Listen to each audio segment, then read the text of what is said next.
Hey guys, I'm coming with I'm live right now. I'm gonna be doing quick drawing tutorials. Um a lot of folks have trouble like drawing, or they think that they can't really produce really great looking art without drawing. What I'm gonna be using is Ramel Hill's Controller Prime chibi that was drawn by David Jaxon.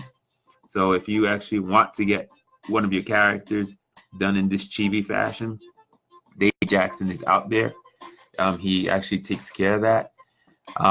And these are like really, really nice. What I'm gonna do is I'm gonna see if I can tag Ramel and Dave. So I'm gonna see if I can tag them in. Uh, David Jaxon, because I mean this is like really well cancel. That's not what I'm trying to do. This is like a really cool style of stuff that that Dave does. And the reason I'm choosing chibis is because chibis are always simplified versions of actual characters. And instead of you trying to draw everything like everybody else would, what you would do is you're going to use a program like a vector-based program. And the program I'm going to be using is Autodesk Graphics, which is what I use to letter and what I use to create my graphics and logos for people. So my title graphics and my logos are also created in that. The reason I'm trying to show this to folks is I know some people, cousins of mine, and other people say like drawing's really hard. It's not something that most people can do. And the fact is, you can get good at anything if you spend 10,000 hours on it. And what 10,000 hours is, it's 1.14 years. So literally, it's not even really as much time as you think to get into 10,000 hours. But the whole idea is for you to be able to learn how to do some of this stuff. You just got to know where to start. Another thing I'm going to try to show, let me see if I have it in my bookmarks, because this is actually a really good site too. I was working on it with my kids so they can get an idea of what to do. Let me see if I can, not you, not you, not you, not you. Yeah, this is also a really good site. I'm going to open in another window. And the reason I'm choosing chibis is because chibis are pretty simple. And the technique I'm going to be showing you with a vector-based program, that's Inkscape, Autodesk Graphics, and there's hundreds and hundreds out there that you can basically get. And the most probably popular and people know is Adobe Illustrator. So almost anything, like whenever you see these little cute characters or cute logos, super easy. Anybody can actually produce these, and even chibis. There's like one or two methods that people will do with a vector shape program or a vector program or vector shape programs is they'll trace the characters. But I can show you how to recreate something like Controller Prime without tracing, and it's just using shapes. Because in reality, that's all drawing is. It's just shapes. I specifically are the most easiest things that you could do. So what I'm going to do is I'm going to also load up in the bookmarks that I just put in, and I'll add this into the description also. This is one of the guys I was showing my kids how easy it is to draw, building a game character. I love this site because this is an example of some of the stuff that you can create with vector programs. And what's nice is he has a really cool little tutorial of how to create this guy step by step. So that's the reason why I'm going to add that link in there. And what I'm going to do is I'm going to be working with Controller Prime because I was actually going to take like a well-known character like Deadpool, but like I always tell people, I try to draw indie characters or support indie creators, because I mean, if we're not doing that, Marvel has hundreds of people, millions of people who are already drawing their stuff. We don't need to continuously keep just pumping out Marvel and DC characters. We should be hyping up some of these really cool characters that we have in the indie space. And the reason I like these two characters, Pinkwing and Controller Prime, is because they're also young heroes. And since I have like young kids, I actually even created my own group too, which is trademark characters are Answer Girl and Barrier Boy. They're based on my kids, and they're young heroes also, but they're like Omega level heroes, super powerful. So the key thing is, I just want to give you guys an idea what I was teaching my kids on how to actually draw these characters. What I'm going to try to concentrate on when I'm drawing is I'm going to go for Controller Prime's head. I'm not even going to go into the body. I could show you or even start off the body. And what I might do is actually create the body later and show you how to use an animation program called Dragon Bones. And then you can take this 2D character that you create in pieces, and then you'll be able to then recreate them and make them animate them with Dragon Bones. And Dragon Bones is also another free program in the vein of Spline and in the vein of I forgot what the other one was called, but Spline is one of the better known versions of that program. But Dragon Bones, again, free, and you can do some crazy stuff with that. And when you want to push your motion comics to the next level, that's really what you can use. Which I'm probably going to be doing, because right now the process I have for the motion comics is pretty simple. I'm just animating. It's almost like an interactive guided view version of the comic, but what we're doing is we're giving you really tight shots, so you don't sometimes see the whole panel, you only see some of it. So let's get on to drawing or creating art without basically being able to draw by just using shapes. So I already have Controller Prime brought into my graphic screen.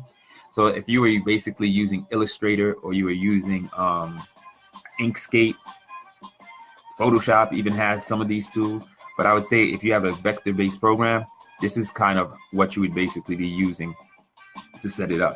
So what I'm going to do is I'm going to show you some of the tools. You have your arrow tool, you have your sub-select tool, your selection tool, your move tool, they call this one.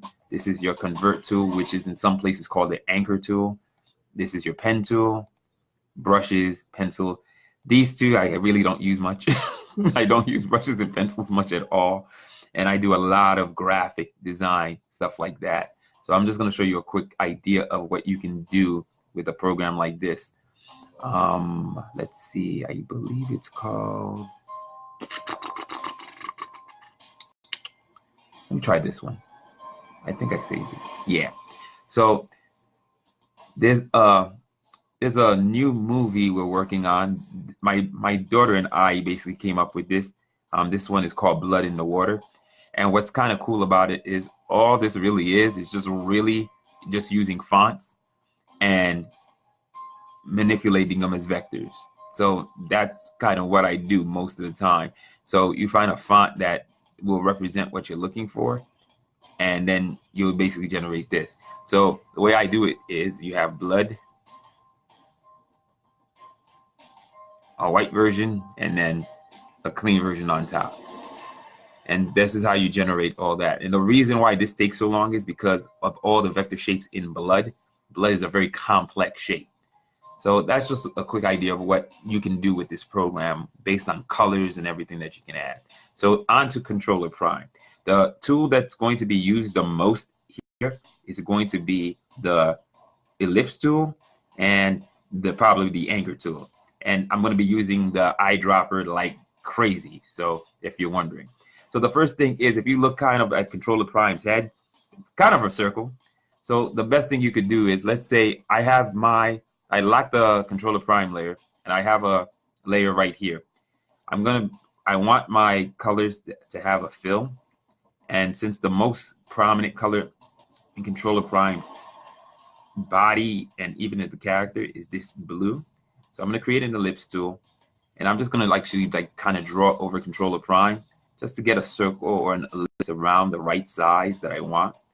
So what I'm going to do is I'm going to move it over here, and that gives me around the size that I want. And this is why I tell you I'm going to use this tool the most. Then I can actually sit around with it and play around and try to match around the exact shape that you have.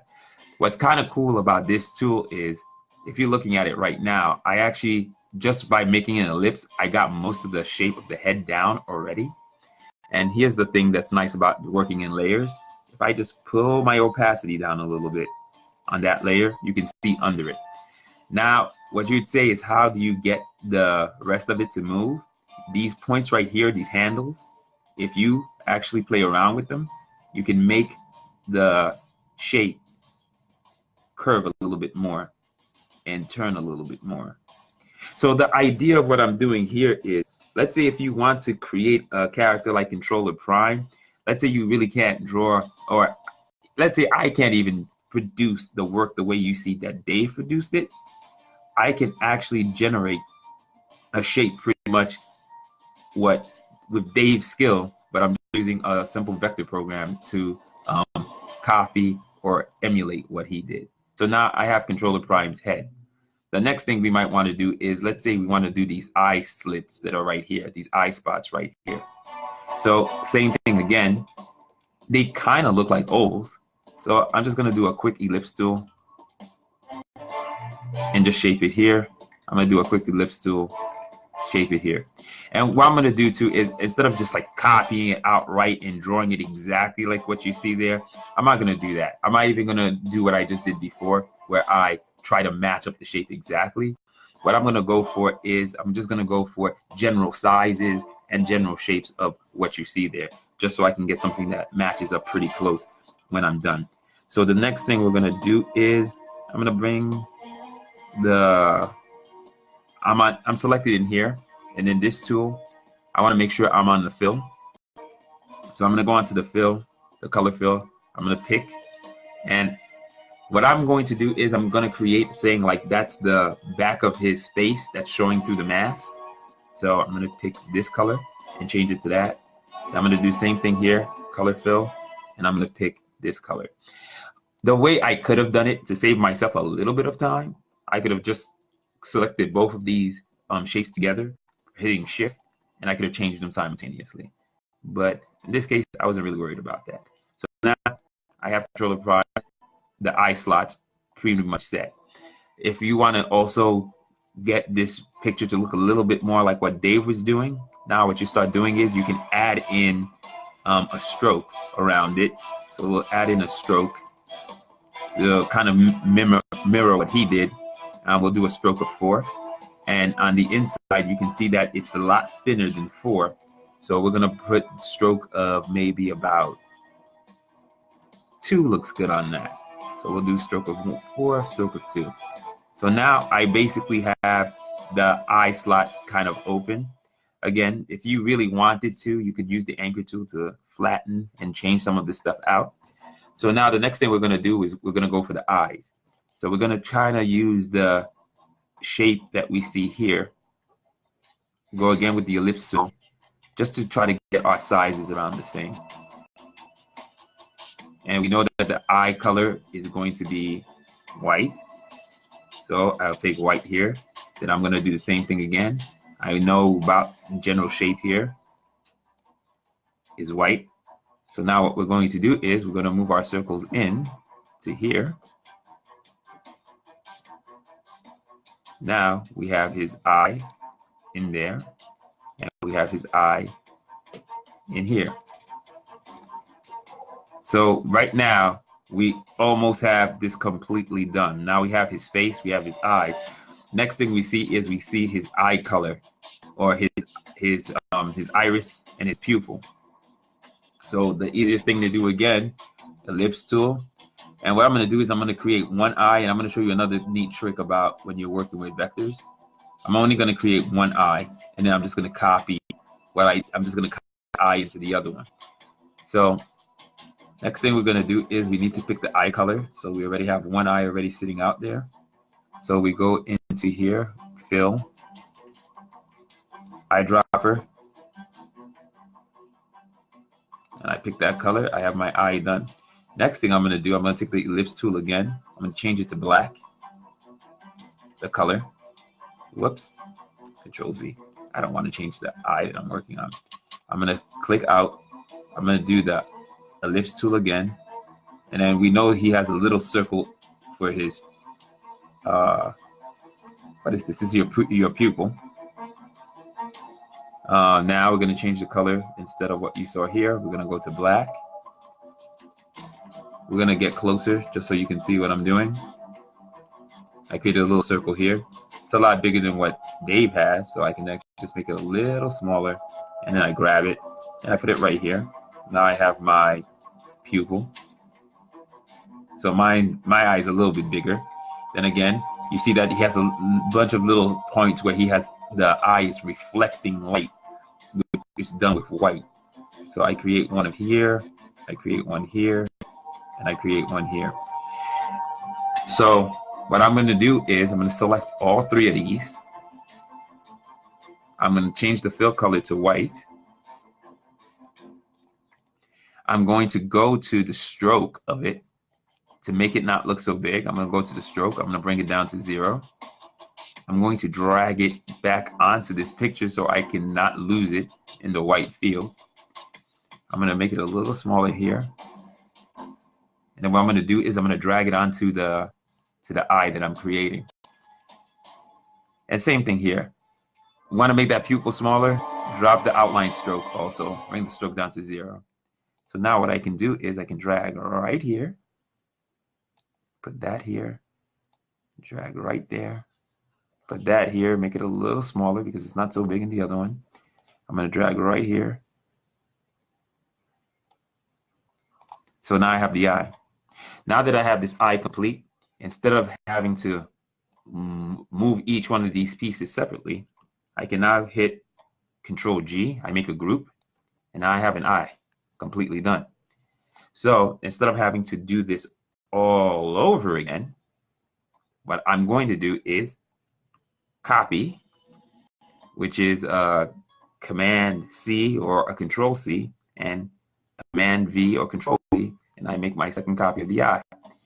What's cool about vector shapes is instead of me having to say, hey, look how much bigger that one is than the other one, I can just reduce the size. And I can squish it and deform it. And now 2 eyes have been complete. So now what I'm going to do is I'm going to zoom out, and I'm going to approximately put my eyes where his eyes are. So we're just going to drag it over. And you see like this eye is close to the corner of the screen here. And that's pretty much it. So now I have, what I'm going to do is I'm going to move them separately still. So control the prime's eyes like here and over here. It's like that. So now just on about, let me see how many minutes has this thing been running. I'm going to drag down a little bit.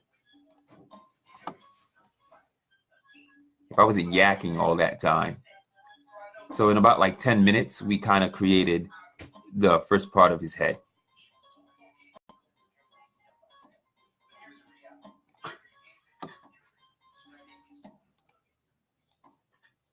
So I'm going to move back out. Let me do Alt real quick. So this is me reproducing Dave's work without really drawing that much. So let's say we wanted to do the mouth, and again, since you're not an artist and you can't draw, some people would say, if you look at the shape that actually forms the mouth down here, it looks like a 5-sided shape. So if let's say if we did a pentagon, 1 side, 2 side, 3 side, 4 side, 5 side, I create a 5-sided shape. I can bring it into here and then try to reproduce that. So what we do is we go to here. This is doing a star. Let's see. I don't want 5 points. I could go triangle. Here's what I'm gonna do. Because a pentagon is kind of like a triangle mixed in with a rectangle on the bottom. So that's the fastest way to do it.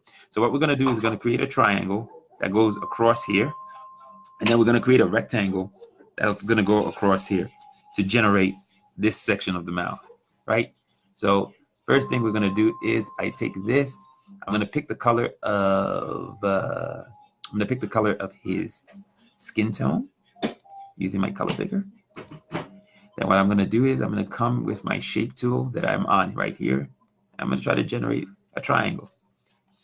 The key thing is it doesn't even matter if the triangle is perfectly symmetrical. So what we're gonna do is we're gonna use our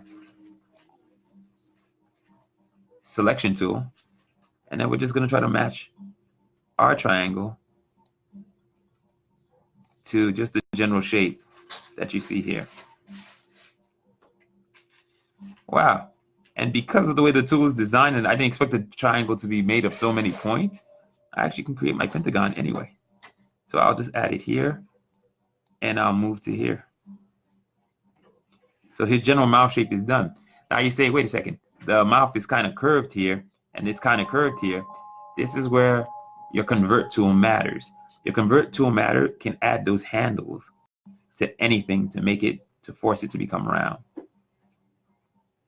And if I hit the convert tool again, once I actually do that, let me go right here, push this one right around here.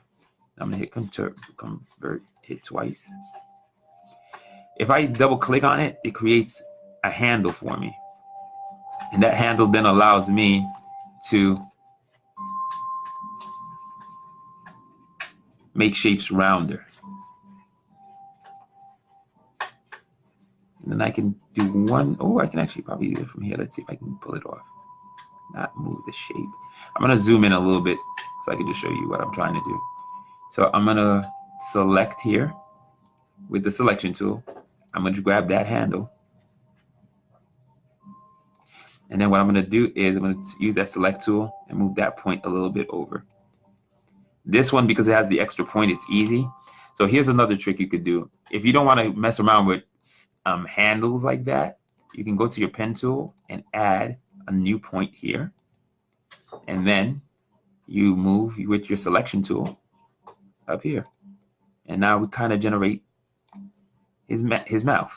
So what we just do is now we pull out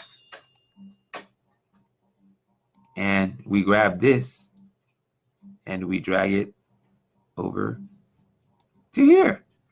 You're like, oh crap, that's not good. It's like it's covering the eyes and stuff like that.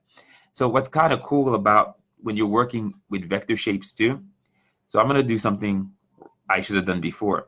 So now we're going to take the eye, we're going to group it. So now if I move this, the eye moves together. Control Z to put it back. We're going to take this eye over here. We're going to group it. So same thing again. If I move this eye, Control Z to undo, or Command Z on the apple. And then what I want to do is I want to take the eyes and I want to group them with the eye slits or the eye sockets. So what I can just do is select that. I'm going to get in close because I don't really have as much space as I'd like.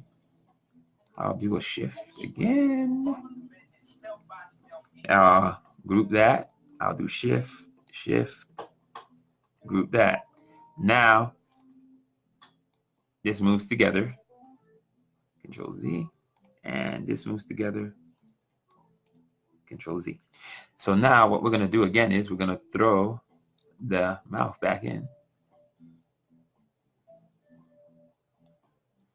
And again, it's still in front of the other characters. I mean, the other objects that I've just been designing. So I want to move it a little bit over right around there. So what's kind of cool of when you're working with vector programs like this is there's also a hierarchy that you can put things in. So if I move into here, you have something called arrange. I can bring things to the front, move things forward. I can also send things backwards or send things completely to the back. If you get completely to the back, I move that face. I move the portion of the face that I designed all the way behind even the head. But now if I just decided to bring it forward one, now it's ahead of the eyes, but it's behind the rest of the mask. So that's what you can basically do to allow you to move your objects easily. So again, now let's say if we mess around with the opacity a little bit of that layer and we select everything that's here. and then we move it up to try to match up to this face, then we can see how ours is different from the actual drawing. One of the things is this eye is a little bit too low. So what I can do is I can take this group that I made, and I can push it up. So it's a little bit more closer to what that drawing looks like. And I can do the same thing with this eye too. Because when I originally did my push-ins, or I already put them in the head that I drew, I just placed them by eye. So this is kind of what it's supposed to look like. And same thing here. I can keep pushing. So you can see some of the mass. I can keep pushing. See some of the mass. One of the things we can do later is we can actually tighten the eyes, and we can also tighten the mask itself. So the next thing we want to do is we want to try to draw that nose. And if you kind of look at the nose, even without seeing it, the nose is kind of like a diamond. A diamond shape we kind of created for you. And then over here is like a triangle down here that's separating it. So what we're going to do the nose real quick. So what Dave kind of gave us was a triangle.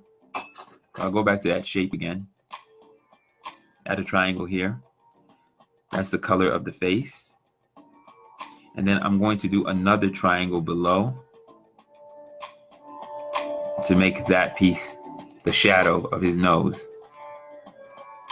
So the idea is when you're drawing with a vector program, or you're working with anything, what you're trying to do is you're keeping your shapes as simple as possible. And you're looking for the easiest shapes that you can create to create new forms or objects. So you saw that was basically a triangle. So I just copied that. So now in here, I'm going to choose fill. I'm going to do a quick, I'm going to eyedrop it. I'm going to get my color to match to here.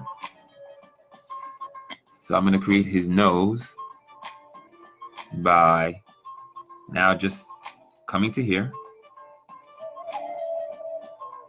Move that over here. Move this over here. Move that over here. Move this over to here. Move that right there. So I generated the same thing. Of this piece is in front of the nose piece that's here. I bring forward. And now I'm going to simply take these two together and group them.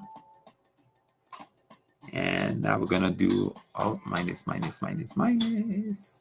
I'm going to take my nose that I just generated and put it right around here. So now what I'm going to do, whoops, did I make it small? Whoops, Control Z, Control Z. Okay. Put it right there. Wow, maybe I didn't have to move it forward, but let me fix that again.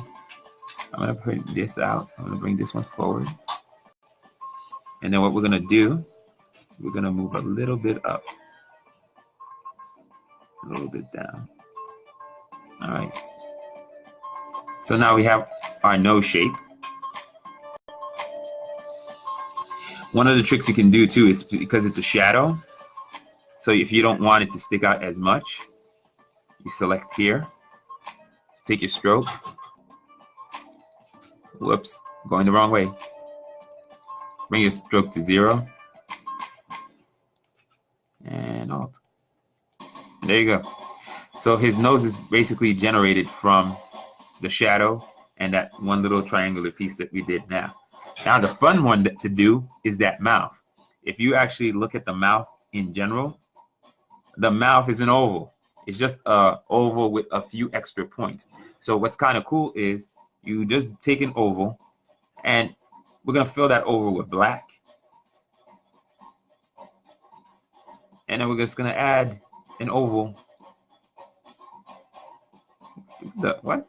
What the what? Okay, wait. Okay, there you go. So I'm now adding my oval. Oh man, Control Z. I see what I just did. That was silly.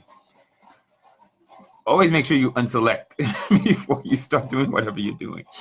So now what we're gonna do is I'm gonna create my oval right now. So now you got the oval that matches up with the mouth. What's kind of cool, again, as I always say, is you have the ability to use the selection tool to move points over. Now what's neat is when you go to the pen tool and you hit the plus, you can add dots pretty much anywhere you want. You can add extra points anywhere you want.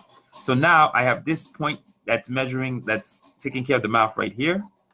Now I can take this point and just move it up, and I created the shape of the mouth. At this point, I move it over here, created the shape of the mouth. At that point, I move it over here, and I basically created the mouth. Mouth is pretty much done. So the next thing that we need to do is we need to go red so we can add that tongue. Or do you guys want to do the teeth? You know what? I got the mouth, so I'm going to go for the tongue next. But I want to just get the red color just so I can actually have something to work with. So I'm going to do a quick selection. I got to make sure I'm not selected on the mouth. I'm going to take here. I'm going to pick here, get me my red. And as you can see, the tongue is just another oval that you can, again, manipulate with the selection tool and the pen tool. The convert tool, convert anchor, pen tool, and the path selection tool. Those three tools are pretty much all you need to do most things that you want to do with this program. So again, because I escape, gotta make sure I'm not selected on anything. I'm gonna choose the color, pick a color. I'm gonna choose the oval tool and general shape. There's a tongue. Doesn't even really matter. Next thing we're gonna go for is we're going to go for the plus. I'm gonna add in, I believe, at least 2 anchors. So what we're gonna do is now we're going to use the selection tool. Add that over here. I'm gonna move. Wow, there was an extra one. Who knew? That's neat. I can fix that way. I can move you over here, move you over there, and you up here, and messing around with that handle. Tongue complete. So now what we just do is we take this, we bring the mouth back down,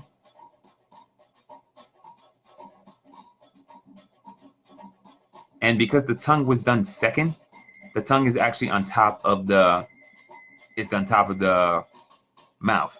The way it works with this tool is whatever you draw, the latest thing you draw is on top of everything else. That's just the way it is. And whenever you draw something, it becomes the highest, most object on the layer. And here's the thing. Every one of them are being tracked in the program as different shapes. And then the groups that I made before, here they are. So each thing that's being grouped is also being tracked on the layer. So that's what makes this like it's a really interesting way to draw and to create stuff. And it makes stuff like pretty easy to generate. So what I'm gonna do is I'm gonna do the top layer of his teeth.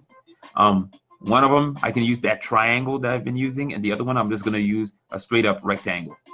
And then I'm just gonna, again, use the selection tool to fix it.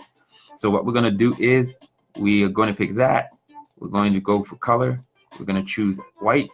We're going to do rectangle straight across the top. That takes care of the tooth. I'm going to then use my shape tool, create a quick triangle. That takes care of that tooth.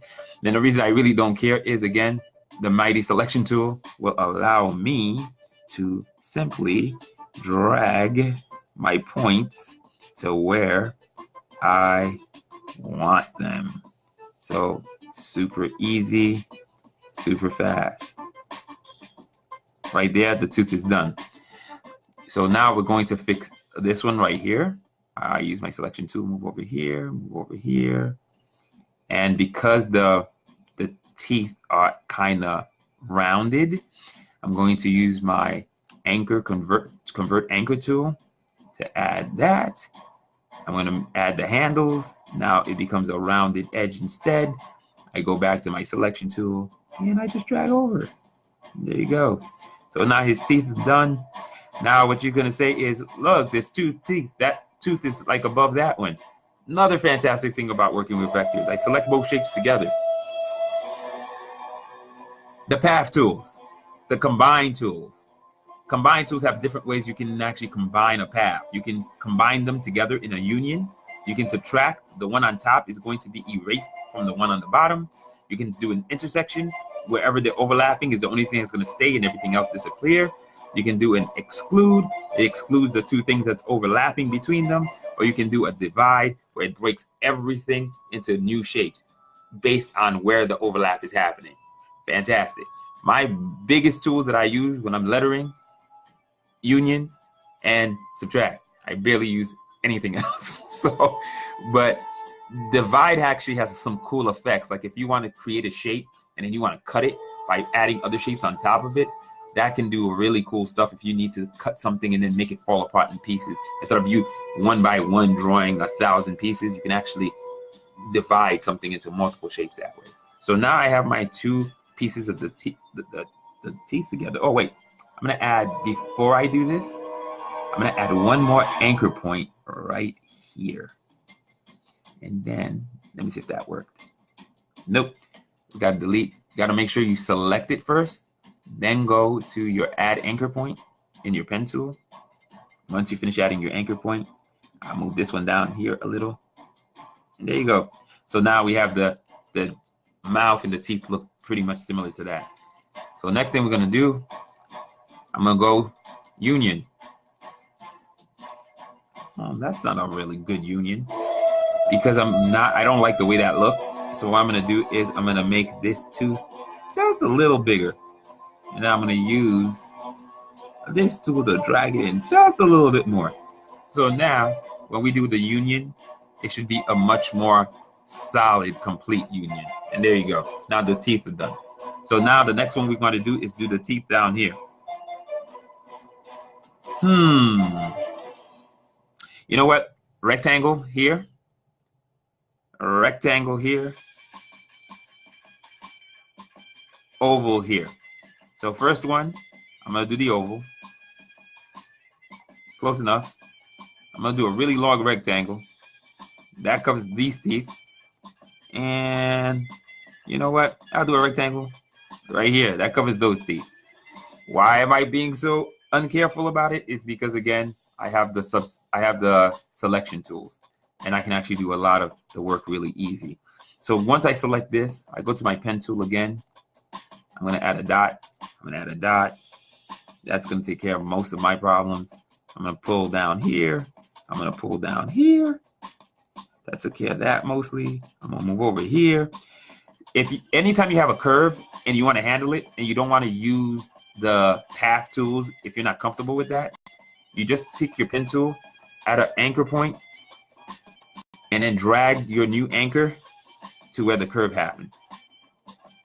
So same thing again. I'm going to move over here. I have a curve that I want to handle. I go to my pen tool, add an anchor point, and I'm going to move it down to here. And that basically takes care of it. Again, you want to make it look a little bit rounder. You just click this tool, and that's it. So, I mean, it's really, really fast. And the way I'm showing you here is because I'm using a drawing that already exists, and then I'm regenerating that drawing, using the drawing as a guide to help me create the shapes, so I can make the shapes look good. But the same concept is, I'm going to show you, I'm going to just draw something pretty quick without this. It's my favorite thing to do is to create a robot. And then from the robot, I'm going to then move over into showing people, once you have the robot done, I can then show you how fast I can redraw the robot by hand. And then I can make the robot have different expressions by manipulating just the stuff that I'm using to draw its face. Okay, so now what we're going to do real quick is we want to take care of that. You actually can rotate also, so it gets it closer to the position that you want. We're in the selection tool. what I'm going to do is I'm going to add in, I know about 1 point here, 1 point there. I need a point here, and I think I need one more and one more. And now, this is because I use these a lot, so I have an idea of kind of which ones that I'm gonna need in points. I'm gonna need that point right here. I'm gonna need, don't move, I need a point. Move that point here. Move this point over here. I'm gonna add an extra one, because that'll make my life easier instead of trying to force everything to fit. I'm gonna move this one up right here.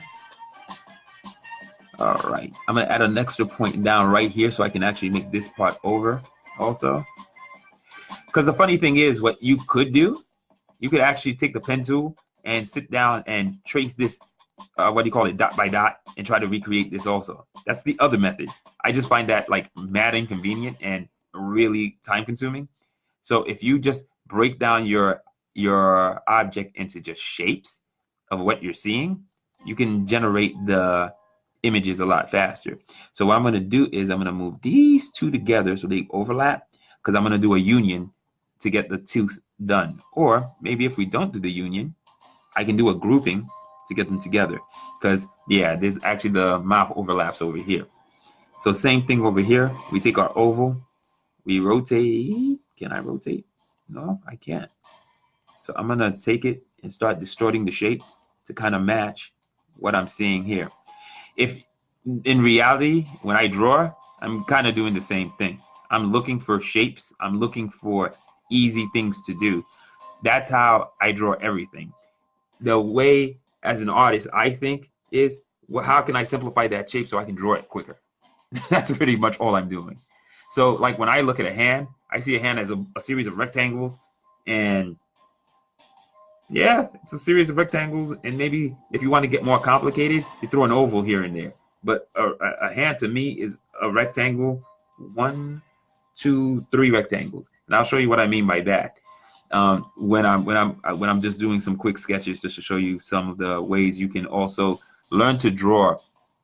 So the most important thing is, and this is why I'm actually kind of good at math too, I always look for patterns. I do pattern recognition more than anything else. So I'm always looking for patterns and things. So to me, the same thing when I'm coding, same thing when I'm doing everything. It's I'm looking for, how can I do something that I have to do multiple steps to do? How can I put it together and find something that can do the steps over and over for me? That's how basically a programmer works too. So when I draw, it's almost like a programming, but basically how can I deconstruct the picture into the most simplest shapes that I can see? So now when I'm done with the mouth that you see here, I Control G and I group it, and I'm going to pull back out. I'm going to go back to the face that I have over here, and I'm going to put the mouth in. So that's how simple it is. So I mean, if you are doing this method and you say like you really can't draw, or you say, oh, I'll never be able to draw, I can't make something that look good. Let's say if you weren't using Controller Prime and you're just looking at certain chibis that are doing an action that you want to do, you can generate bodies in a very similar fashion. Arms are basically rectangles and triangles and cylinders. You copy that.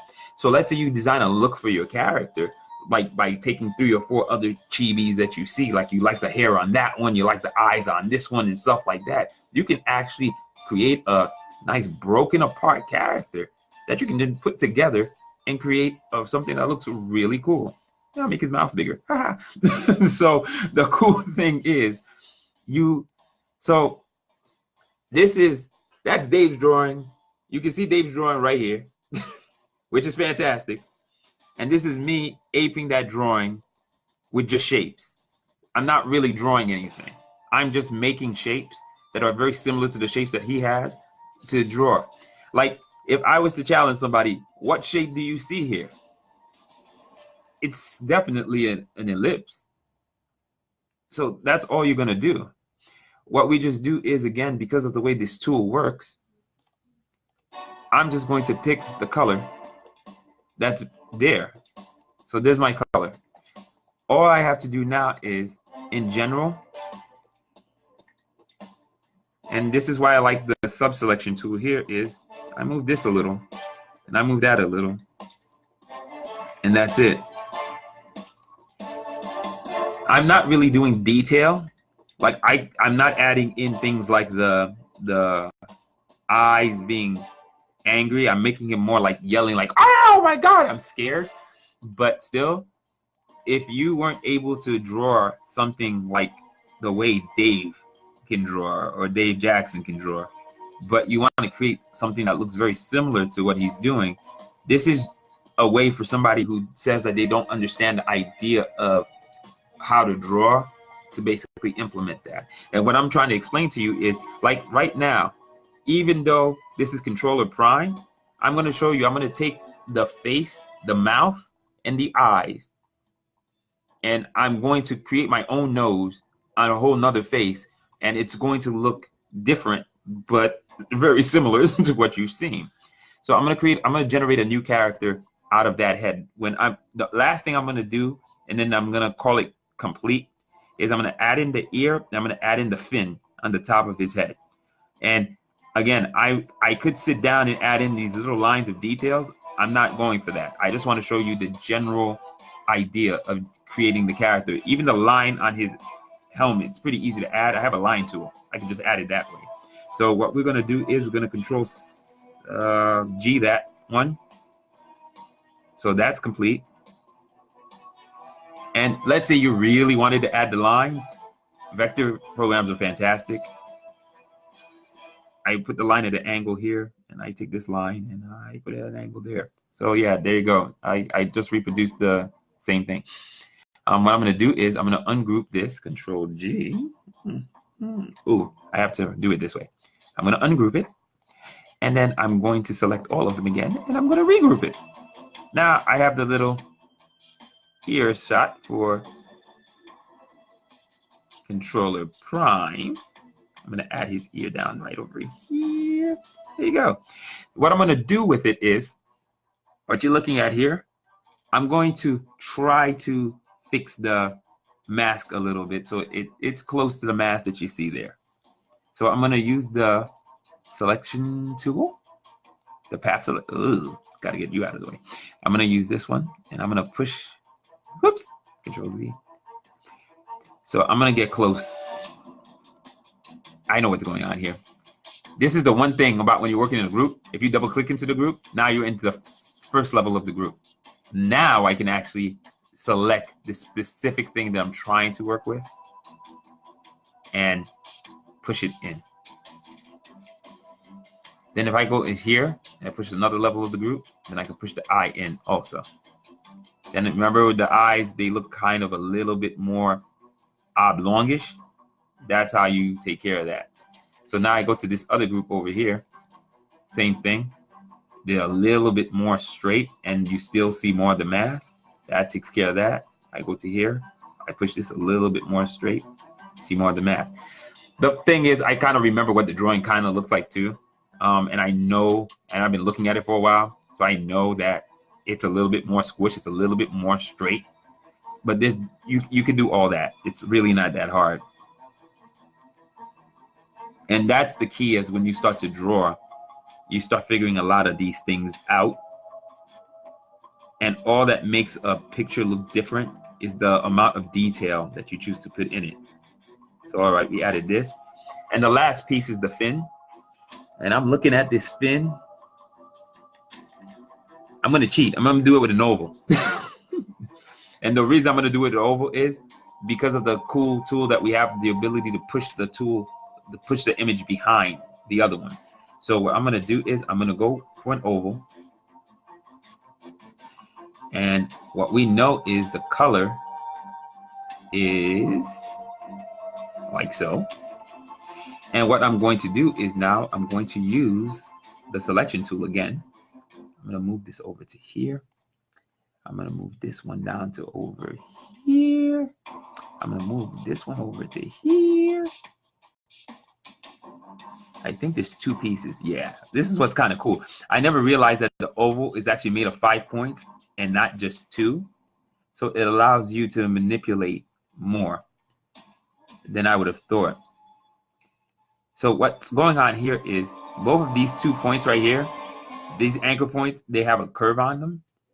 I really don't need them. So when you click on a point with the anchor point, it adds in the handles. If you double click it, if it had handles, it gets rid of the handles. So that's what's kind of cool about the anchor tool. And then I'm going to go over here and I'm just going to round that out a little bit. What the, yeah. So like I said, it's pretty easy. It's pretty easy. Like, I mean, so now I have controller prime. The little fin on the back of his suit is complete. So what I'm going to do is I'm going to put him over here. And remember what I told you? What's great about this tool? The head is the first back object that we have. I can select this object. I can go into alignment and I can send to back. Yeah, pretty much we're done. That's how easy it is to draw a character from just shapes instead of penciling and all that. So what I'm going to do is, I like this mouth, right? I'm going to go Control C. Boop. I'm going to break this out part. I'm going to Control C here. And I'm going to Control V. Whoa, that's not what I wanted. You know what? I'm just going to copy this. I'm going to do Control C. Control V. Okay, I have my eye again. All right, so I have the eye again. I'm going to Control C, Control V. I have my mouth again. I can create a Cyclops. So what I'm going to do, I'm going to group all of Controller Prime's head that we just made. I'm going to Control G him. I'm going to move him over. And I'm going to put him next to the beautiful chibi drawn by David Jaxon. And David Jaxon, I think he's still taking commissions. So if you want one, you can actually get that done for your character. You know who I'm thinking of? Sully from Monster Inc. So I'm gonna see if, no, that's Sully. I forgot what the other one's called. The one-eyed one. Mike who? Mike Wazowski. So Mike Wazowski, I think he's greenish, right? So what we're gonna do is we'll create our oval. And if I know Mike's color is around like this. Is it towards a bluish green? Like greenish? Yeah, it's more like a light green. The peanut gallery is helping me, my kids, because they remember more of this stuff sometimes than I do. So now what we're going to do is we're going to go to arrange and we're going to send it to back. So look, let me just see. You know what? I'm going to open up the iPad and do a quick search from there.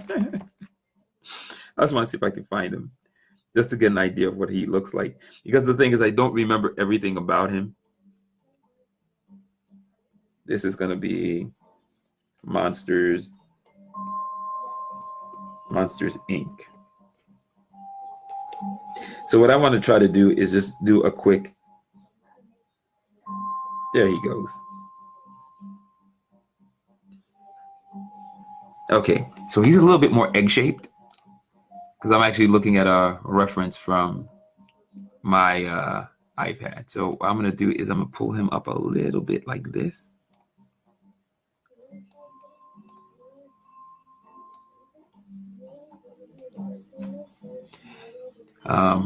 What I'm going to do is fun stuff that you can do with lines themselves.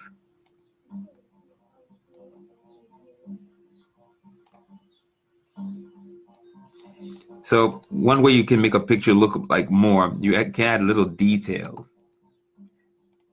Because without and here's what's interesting too, is if you look at the Controller Prime pictures, without the little frowned lines in his face, instead of looking angry like he looks in the original drawing, he looks more surprised.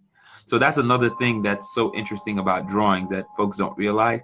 It's little lines make all the difference. If I don't put little lines in one character's face, he goes from angry to surprised. So just a quick, and I believe his ears are little triangles, right? So I'm just doing a quick representation of him. So what I'm going to do, I'm going to fill that. We'll go green. Bring that alpha up. Well, I didn't pick green. Brilliant. Let's just pick the dang green that I have here. Boop. So I believe his ears look something like this too. So I can actually just play around. And this is not me trying to draw the character exactly. This is me doing a quick look on the internet, seeing how his body looks. And then I'm just trying to do a facsimile. And I'm using the drawing that we had from previously to generate it. And I got to change his eye color because his eye color is not brown. So we're going to just take this tool right here. And then all I'm just doing is stop, instead of making it look like so, instead of making it look like so harsh and so hard edged, that's the nice thing about that curve tool. It allows you to then soften the lines. I'm not gonna waste my time drawing another one, so I'm gonna Control C or Command C, and then here's another cool tool that's there. Flip horizontally. I just flip horizontally. I add that. Next thing we got to do is go into the color of his eye. The color of his eye is a deep green. I could do even gradient fill, which make it look better. But that's his eye color. And what's funny, the way the character is drawn, this is actually something that you would just have to do a color pick and just fill the color in. So now, just to show you something really quick, you just saw how fast I did that. That's Mike Wazowski from Monsters Inc. using the chibi face of Controller Prime and just using one of his eye sockets, copied over, and then I just moved it and generated that. So that's how simple it really is when you're drawing these things. Like, you can reference other pictures. Referencing is important. A lot of people say, oh, I draw from my head. It's a skill. That's not something easy. And if somebody can draw from their head and produce fantastic work, I'm telling you, it's a skill. It's not the easiest thing to do in the world. But this is an idea that if you cannot draw, or you feel that you don't have the skill level to draw, you don't like what you're drawing, and you see something that you like, you can reproduce fantastic looking artwork without really doing much. Now I'm going to show you one of my favorite characters that I've been showing my kids to do. I call him the robot. And here's what I'm going to do real quick. I'm going to generate the robot. The robot is pretty simple. I'm going to not even use a solid color. I'm going to use a gradient fill. The linear gradient is good with the robot, right? And I'm just going to make a little rectangle right here. Boop. All right, so now I have my robot. I have my robot head, and the robot is going to be done with the simplest of shapes.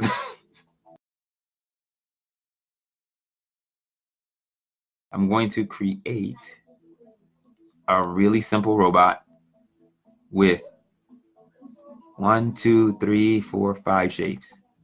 So first thing you need to do, we need to do his eyes. So his eye, let's get this color now chosen to black. So his eye is just going to be a rectangle. But instead of making it boring like that, I always make the robot a little bit cuter. So you make a nice long rectangle like this. I'm not gonna redraw it. Control C. Want to keep the eyes the exact same height or same size. We just copy the one we just did and we move it over. Now, the trick that we did to make the robot look really cool, what my daughter did is she took an eye that I did that was circular and gave the robot circular eyes. But in this case, I'm making the robot's eyes rectangular. I can add a level of detail to the robot's eyes also by doing this. I create that line. I'm going to change the fill color in here to white. I'm going to copy, Control C, Control V.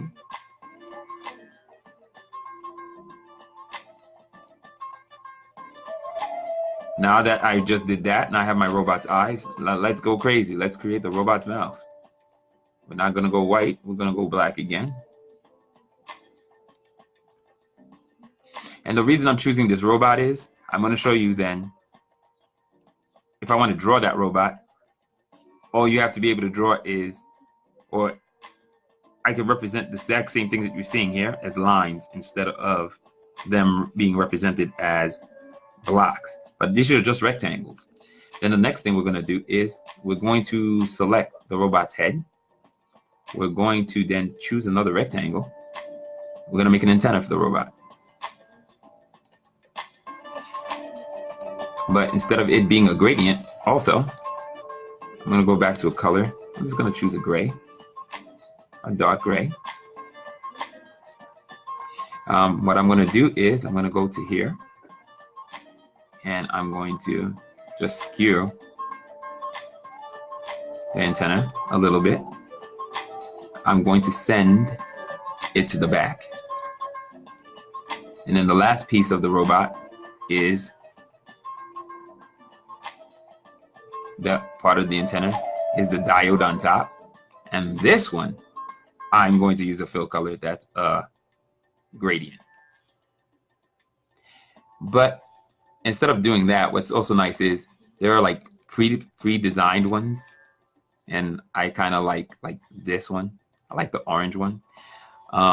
What it does too is it adds, we'll get out of here, layers, you can close that one. It adds a bit of embellishment to it that I don't want. First thing is too, I don't really want it orange. I want it red. And I don't really want this one to be bright orange either. I want it also red. I'm going to move it over a little bit so you can see a little bit difference there. Okay, now we have that. The next thing I want to do with it is I'm going to go into here. There's a drop shadow being added to it. I don't want that. But I do want it to have a stroke. So I'm going to bring this up. I'm going to go to the stroke option and 1 point. And there you go. So now that was probably 5 minutes to generate a little robot. And the reason I want to generate the robot is now I'm going to go from using this vector drawing program, and let me bring the opacity up.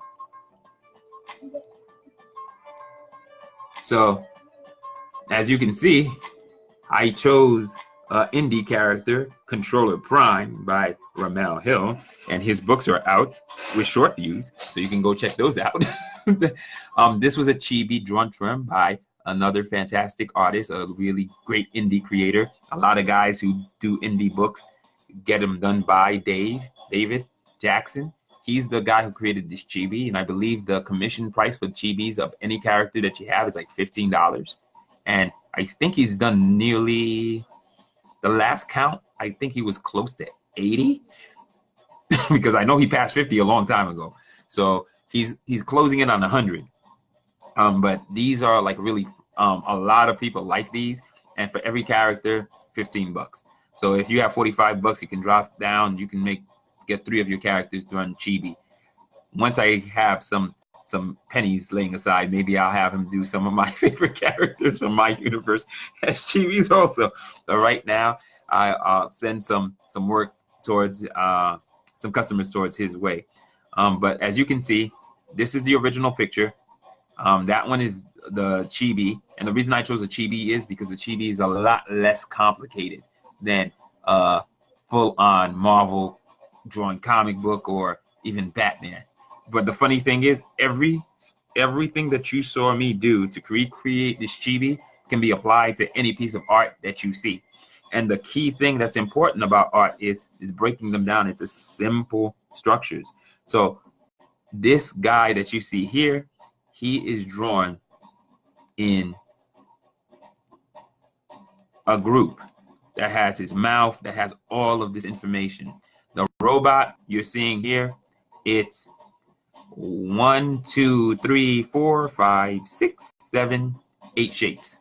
That's what generates this robot. And then what you're seeing here is my quick take on Mike Wazowski from Monsters Inc. I use the mouth from Controller Prime and the eye from Controller Prime right over here. And then I just made Mike Wazowski. And I just looked up real quick online what he kind of looks like. His body's a little bit egg-shaped. His eyes are green. He actually has a little bit of the greenish stuff over here. He's actually a greenish yellow versus the green that I chose. But, I mean, you kind of know who that is. Even without me going crazy, you'd be like, oh, that's Mike. You actually know who that is. So the only reason I was going through all that, next thing I want to show you is I'm going to go into Procreate. And I'm going to show you a quick example that I was going over with my daughter about if you can draw this character in the program like graphics, and if you basically realize it's just a bunch of shapes that you're pulling together to draw and to create this look, you can do something pretty similar when you're using pencil and paper, or let's say you're using an iPad in this case. Okay, let me see where we at. It's high or maximum? It's on high. Let's see if it's actually showing my screen. I hate when it does this to me. Look at you. Now you're not showing my screen, even though I'm on high. So if I go to maximum, nothing. Show you the screen again on high. I'm going to close out. Okay, that open. Seriously, man? I mean, why must it do this to me all the time? Let's try again, maximum. So I gotta go maximum this time. I don't know. Ridiculous. So that robot that I drew and the last piece, I'm gonna reproduce that robot. I'm gonna keep it in pencil mode too, and I'm gonna go red. So I'm gonna reproduce that robot again. What this program does, which is kind of cheesy or cheaty for me, is if I draw a square, and I leave my pen there before I finish the square, it'll make it look better. But I'm not gonna do that. So what I'm just gonna do is I'm just gonna draw a quick square. So I'm gonna reproduce that robot instead of wasting my time doing rectangles. So here's my robot that I just drew when I was in graphics last.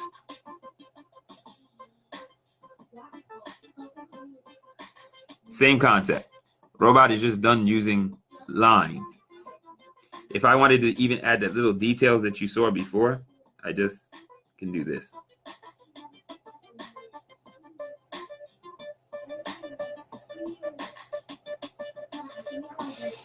So basically, that robot's reproduced.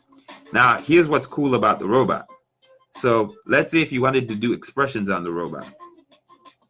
If you took the mouth and just drew a half circle or sideways C, and then you redraw the eyes again, you have your classic sad face, correct? Now, let's say if you wanted to take these eyes and you push them to an angle, and then do the mouth upside down again, you have your angry face. Now, let's say if you wanted to do worried,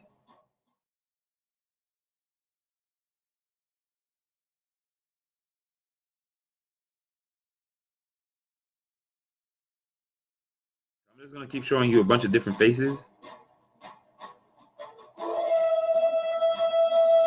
by just keep changing the eye positions.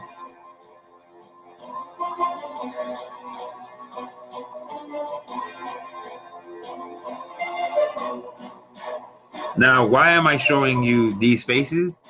Because I want to show you how much more how you can learn to draw even a more interesting face instead of drawing a robot by just adding one little feature. So we're going to start with an eye.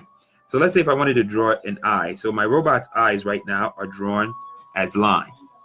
But what if you added I'm going to draw two of them.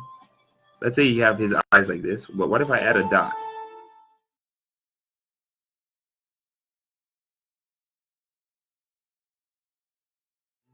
Let's say again, I did the frown. And then instead of just leaving it like that, I add a lower lip. It's a more complex face. Same expression of the frown that I showed you before, but it's a little bit more complex. But let's say I wanted to make the eye a little bit more complex still. Same thing. I add a line. I put a dot. That one's too good. Whoops. It's actually more complex than I want. Add a line. Put a dot. Then I add another line on the bottom. Let's say I want to push this eye a little bit more. Make this eye a little bit more meaningful. I add a line. Put a dot. Add a line on the bottom, slightly curved. Add another line here. Add a line there. Let's say I want to make the eye a little bit more complex. I add a line. I do a dot. Put a line curve on the bottom. Put a line across. I decide to give him an iris. Let's say I want to make the eye a little bit more complex. And this is pretty much what it is with drawing. It's just consistently adding 1 or 2 more lines to every drawing that you're doing to create a slight bit more complexity.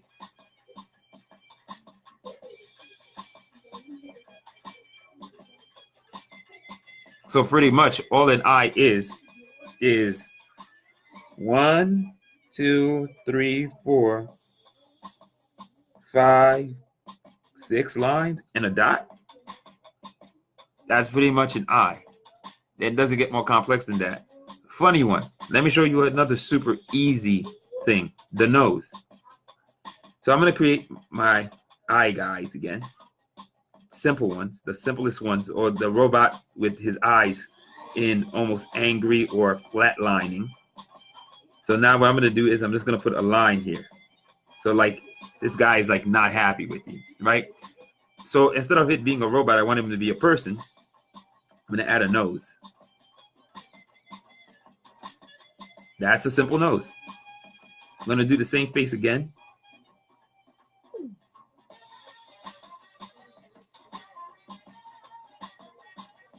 And I'm going to make the nose a little bit more complex by adding a line.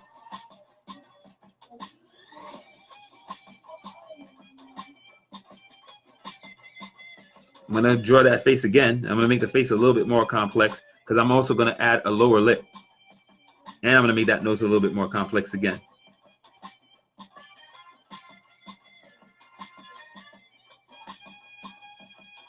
Line for the nose. Line across. The lip. A little half circle. Half circle. Whoops. I don't like the way that's coming out. Not that half circle. I'll do here. And I'll do here. Now, let's say I want to take all of that stuff that you just saw there. I want to make this face a little bit more complex. I'm going to add in some of the stuff that you saw with the eye. And I'm going to change the nose up a little bit more again. So this is what I usually teach people. Like when they say they can't draw, and I can show you how to draw a face with 11 lines. So let me try, see if it's exactly 11. 1, 2, 3, 4, 5. That's 5 so far.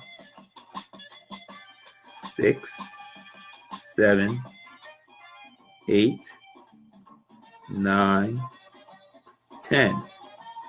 And then the last line is a curved line, which is kind of like drawing a C sideways, also known as a half circle. That would be 11. That gives you a basic face. So what I'm going to do is I'm purposely going to draw it with a new layer. I'm going to keep embellishing this face. So I'm going to add in the dots for the eyes.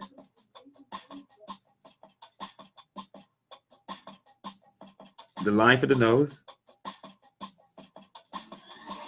So that's the first embellishment that I just did. I'm going to create another layer.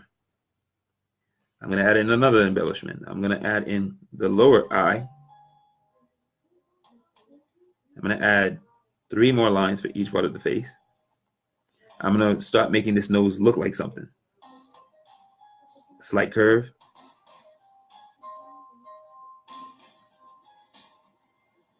I'm going to add in another layer.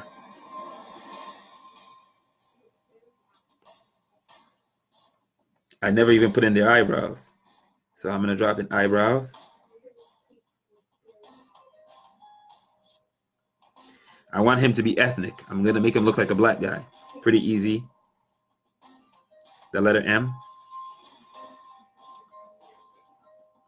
So that was the next embellishment. Next one. I'm going to add another layer. Hairlines, yes? So let's give him some hair.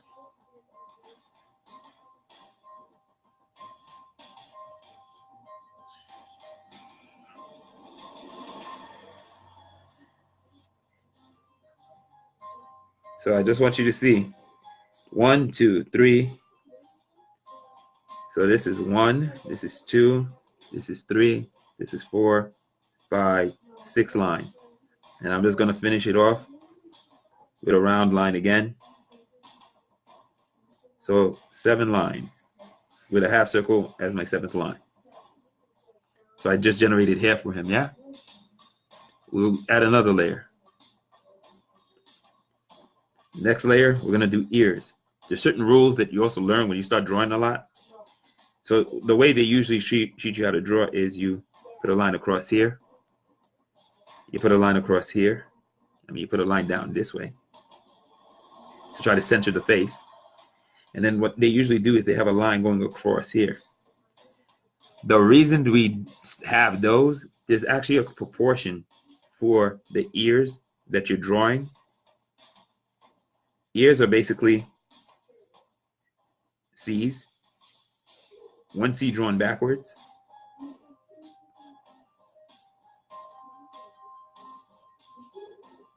Actually, 1 C drawn normally, 1 C drawn backwards. So that gave me my ears. So what I'm going to do is I'm going to erase. Actually, wait. Yeah, I'm going to erase this. But I drew those lines in just so you could see what I was talking about. I'm going to add my ears back in.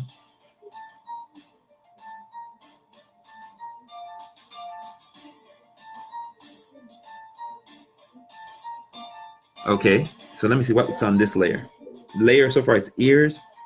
What else can we add? Kind of embellish him up a little bit.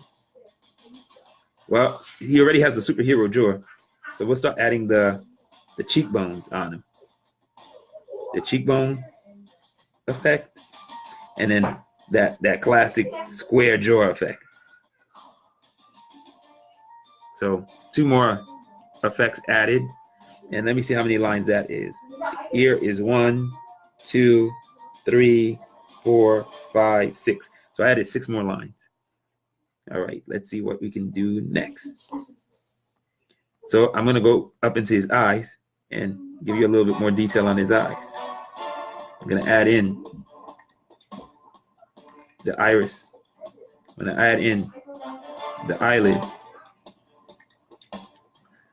And then he's not that young. I'm going to give you a little bit of a detail on his eye too. And the interesting thing too, you want to age a character when you're drawing, all you have to do is just keep adding lines to his face. The more lines you add to their face, the older the character becomes. It's one of the fastest ways. And then the other thing you got to remember is when you're doing young people and older people, young people, the heads are a little bit bigger for the body. That's why a lot of times when I draw people with slightly bigger heads, they look childlike to me. And that's why I always trying to fix, or sometimes I'll finish drawing and coloring something, inking something, then I'll go, which is why I love digital. I'll go and select all the layers with the information on it and then just resize the head and then get it to a better proportion. So that's that layer. That's the latest embellishment that I just added. Excuse me. Oh, touch the hair up a little bit here. Touch the hair up a little bit here. So the next thing I'm going to do is I'm going to fix his neck up a little bit and put some detail, some information about the neck in here too. And I'm going to finish up the ears. So the ears are pretty easy. I have my new layer. The ears are, you put a little line here, and you do a C going down. So you do a little line down this way, and then the C going down. That gives you like information for the ears. And then the next thing I'm going to do is I'm going to try to finish off the neck. So the neck is one line coming in here, one line coming in here, and kind of like an Adam's apple, line coming down, line coming down. So when you see I do that stuff, that's from learning to draw the neck from the muscles alone. So there would be periods of times my brother and I would sit down and spend almost like an hour just doing anatomy from the Bern Hogarth book, Dynamics of Anatomy. So that's like how I learned like the structure of the neck. I know the muscle structure of an arm because of that. So now what I'm going to do is I'm going to do one more layer right here. And then I'm going to add in his collarbone. There's also a set of muscles that I know that are here, but I'm not going to draw those. All right. So this is my rough pencil of this man's face. So what I'm going to do is I'm going to make a group out of all of these pictures. All right. Is it a group? Yes, it is. I'm going to duplicate the group. Hopefully it lets me. And what I'm purposely going to do in this other one that I have, I'm going to flatten that one down.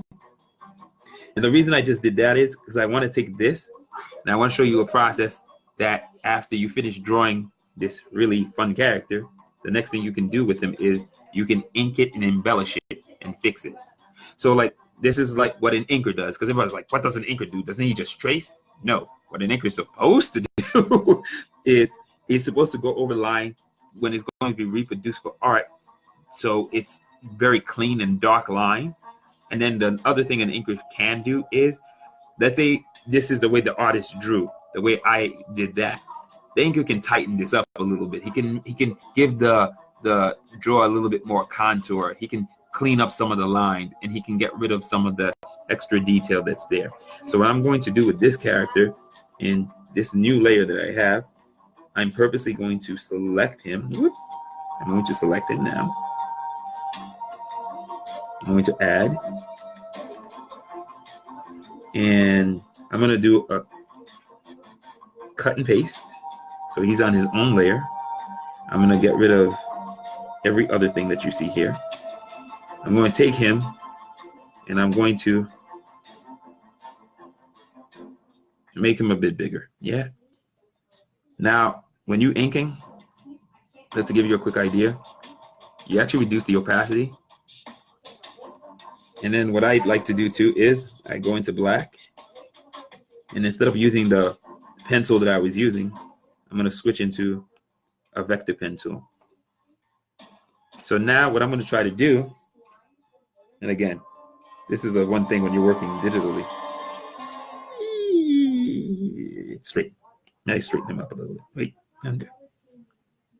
Yeah, that's fine. So what we're going to do is I'm going to just show you a quick idea of what you do when you're inking. So what you would do is, now you have your shape. Thing I started noticing is it's good to do a nice thick, bold outline of the character itself.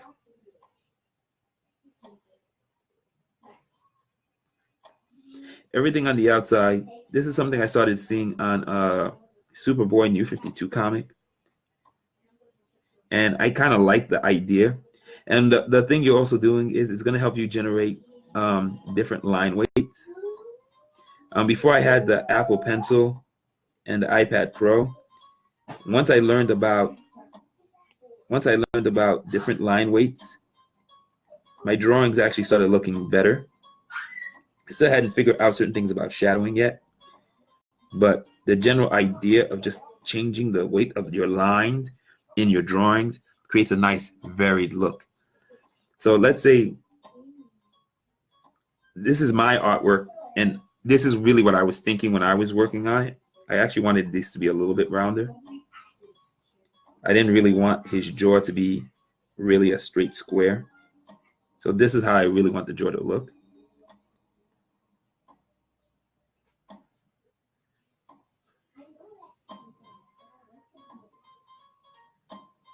I have a tendency to give slightly fuller lips.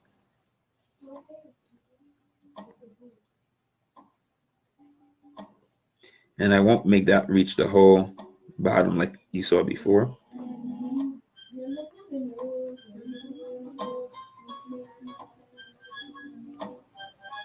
Whoops, got to get off that kind of. I want my eraser to be very similar to my pen. I do a lot of airbrush erasing for my coloring method, and I can show you a quick example of that too. So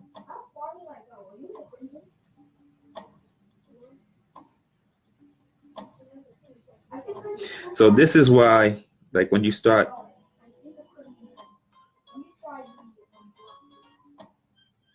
inking the work, it's going to look a little bit different. Like what you're seeing me do is, because this is how I work with my stuff, when I ink, I embellish my work also. I add more shadows. I'll fix things. I'll make things look a little bit tighter.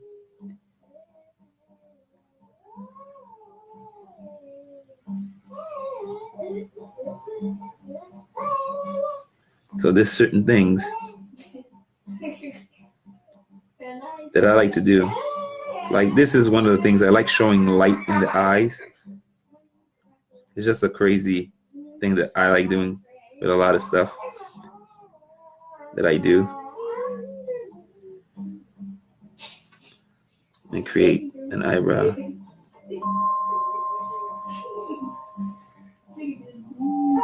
He's almost the correct design for Virgil Avis. What I would have to do to make him, which is Blue Jay's secret identity, if I add this to his face, this is something that's very similar to my own jaw. I do self-portraits of myself for a long time when I was younger, so I got really good at knowing what my face looks like. This is something about my jaw that exists, like between my chin and my lower lip, that's there. So by adding that feature, I actually changed this drawing of this character. I changed him into pretty much into Blue Jay. This is Blue Jay outside of the mask. And one of the tricks you can do too, if you want to make a really handsome guy, you almost make his eyes look a bit feminine. Like you give him almost like a dark outlining to it and things like that. I do that on purpose. Make them have like really pretty eyes, so they have a little bit of a feel where like the women would be like, oh, I'm just drawn to him, his eyes and stuff like that. So I do that a lot with my more handsome guys. They have similar eyes to women, like it almost looks like they're wearing mascara or eyeshadow or something, just to heighten their eyes, so you'll actually look at it. But the reason I just did that piece on the bottom is because, like I said, I wanted it to be Virgil Avis. Because originally when this was done, this was nobody. This was just a bunch of lines that I was just putting together to show you how you would do a face.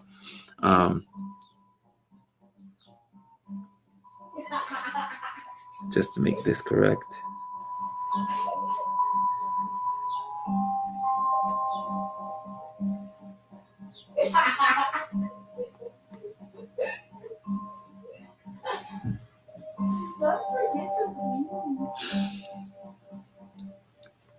So what I'm going to try to do is wrap up on this one quick. Remember I said it was a line and a C? That's pretty much it too. And one of the things too that a lot of artists do, they do something called thumbnailing. They draw really small but really detailed versions of their page or the idea that they have. And then from there, they'll blow it up and then create the rest of it. And the reason is, when you're drawing smaller, you can draw faster and you can get a lot more information out. And then when you bring it up, you can actually clean it up and do a lot of different stuff. So what I'm going to do is add the kinkiness of the hair.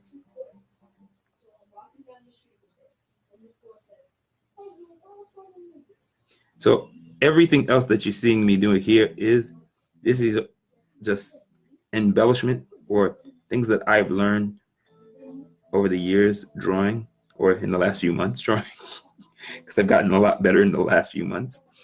So if I do my flood fill,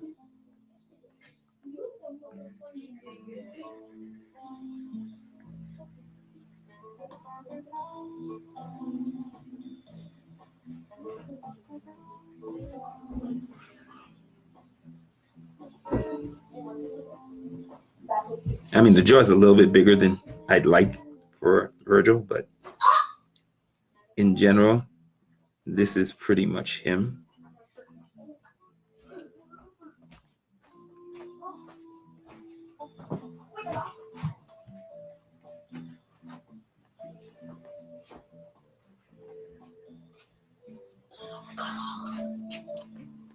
And then what I'm going to try to do to finish it up, I'm going to do a quick color on him too, just so you can see how the color works with these characters too. So again, we're not going to go too crazy with this. Like the stuff that you see with the extra lines that I did, these are not going to be really defined or strong. They're going to be soft, because your muscle doesn't show through your skin the same way as if you had no skin at all. But those are the things that I know that are there that I usually tend to show. And then one of the things you can do too to show that his head is off his neck, you add a small shadow under it, so to make it look like it's lifted. And shadows, anywhere you add shadows on a character, you actually make it look like it's lifted off the other parts of the body. Is that right?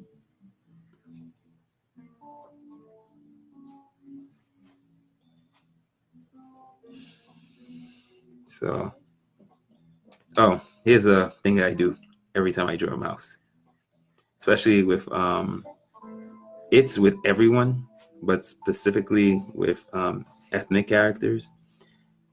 Your top lip is actually a little bit darker than your bottom lip. Your bottom lip has a tendency to move towards pink, so I always do that.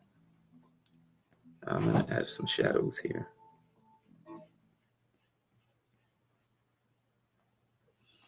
And then just contouring.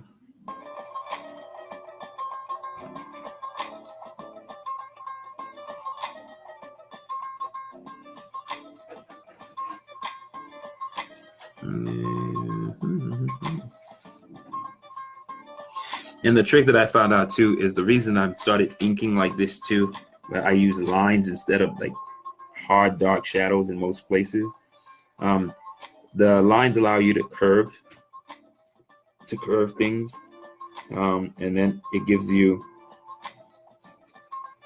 an idea where something might be or how something is shaped, versus if you just use a straight dark shadow, you can't sometimes tell that.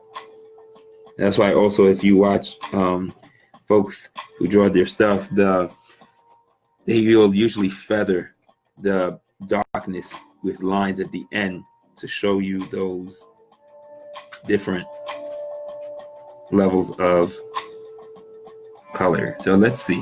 Let's get rid of this now. But again, yeah, that's kind of him. That's Virgil Avis. And the trick that I do with him, so now let's say if you're going to color this real quick, I'm going to just do probably another few minutes of that. I color in 3 layers on purpose. One is going to be my flat color. My next one is going to be my midtones, or my, what is it? Could it be my, I do my shadows and then I do my highlights. So I don't know if there's any midtones in here. So what I'm going to try to do is I'm going to use this layer here. I'm going to move it all the way down. So like forming his shoulders.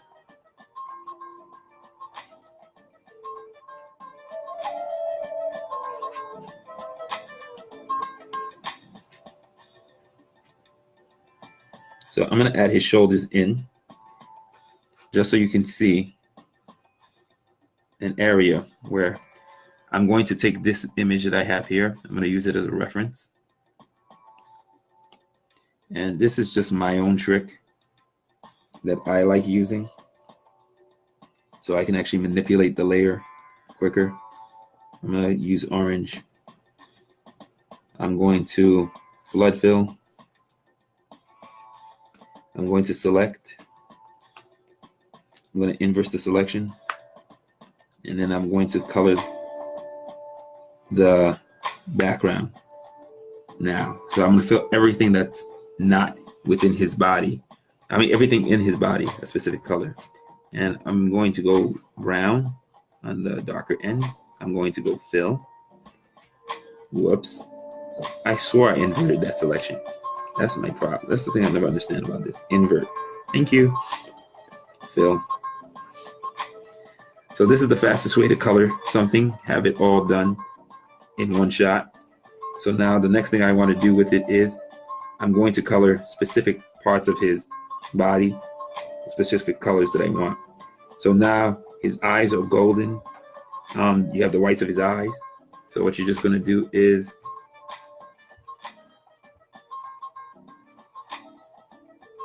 add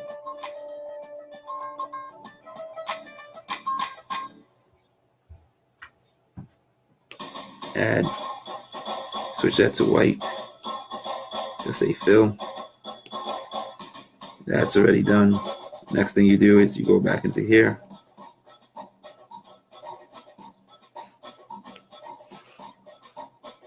That one, this one.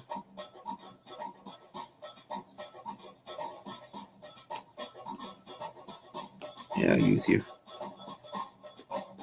Fill. So his eyes are golden. Now we're going to use white again.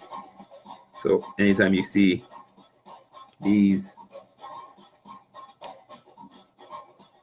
out there, they're also represented by white. Fill again. Next thing we're going to do, I'm going to do his hair. The thing I do about hair is, classic comic book is, it'd be a dark blue to represent that his hair is black. I never use that. I don't know. I can't help myself. I just don't like it. Our hair is not blue. So what I usually tend to do with it is I go dark browns, but towards the grayish. So let's say if we pick a brown, but I tend to move into a brownish gray or even a gray. That's just my preference. I mean, if you want to do comic books blue, that you could do that too. I just don't like doing it. So I'm going to fill that layer. Okay. Now what I'm going to do here is I'm going to shift the color slightly to a darker palette. Am I on the right layer? Wow, I can't even see the shift. Let's go back. So I can do his lips, the upper lip. I can do the inner part of the ear.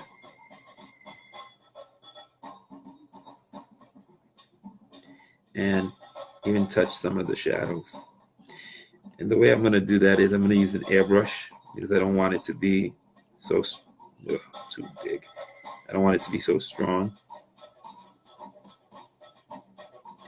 The other way I do this too is it's usually my coloring process. I will do, I'm going to be using a multiply layer.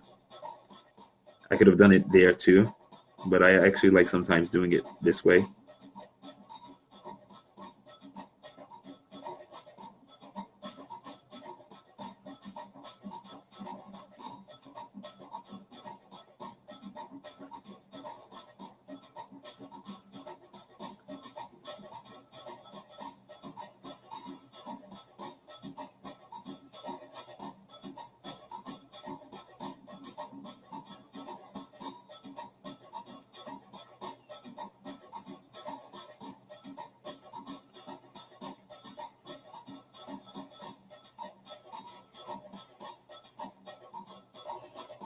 Same thing with the nose.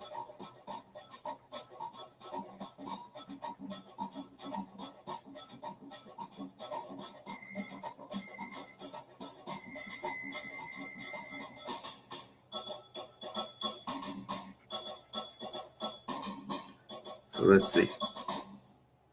I got what I want. So here's my trick. Next layer is a duplication of this layer. And I just go into blend mode, multiply. And then my character gets extremely dark. And after that, what I'm going to do with my multiply layer, I'm going to go to airbrush. And then I'm going to start, that's a bit big, adding light back into the picture.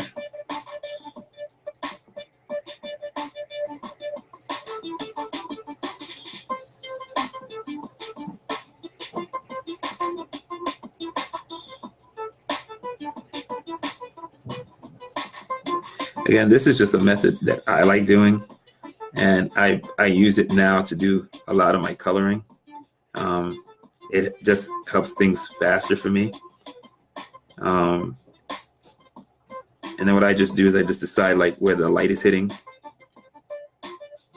how intense it is or not.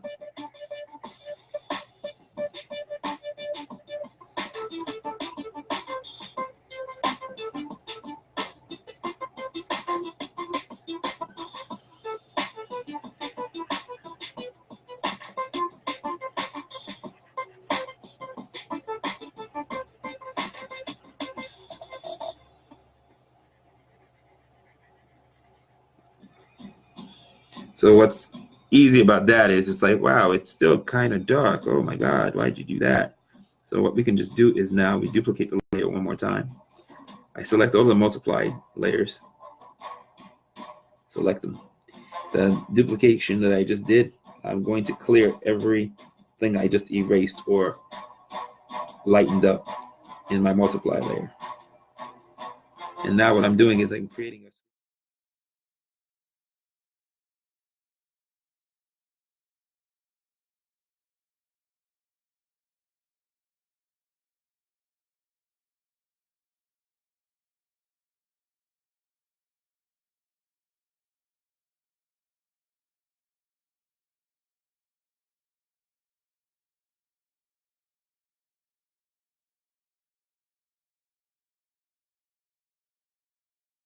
And one thing that I do sometimes too after, if it's still not looking 100%, I'll go into Gaussian blur, and I actually blur that layer a little bit, and that's not what I want. I want Gaussian blur. Just to soften it up a bit. So what you notice now is there's like a blurred shadow going around the edges, and this is why this was designed. So if I hit select please, now I can go to that layer that I just did and hit clear, and then all the edges that are blurred out goes away. Two more highlights that I want to basically kind of do. Back in the main color layer, I was setting the mouth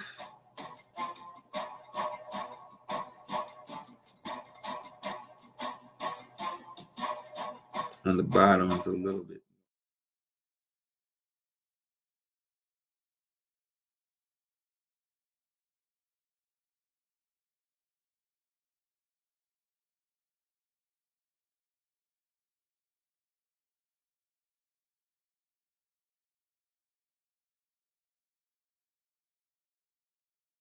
Because of Blue Jay's eyes, the way they're designed, I do an additive layer where I drop in,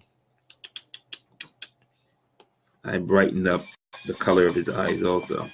I think orange works well, or dark yellows and oranges work. And then you go over it. Actually, I'm on the wrong layer. Wait a minute. Let's move up one layer to. There you go.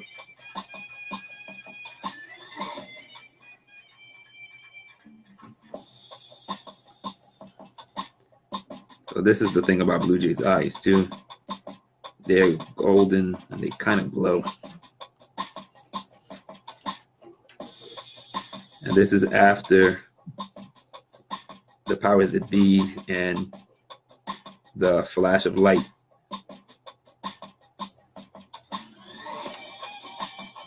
So his eyes are actually a golden color.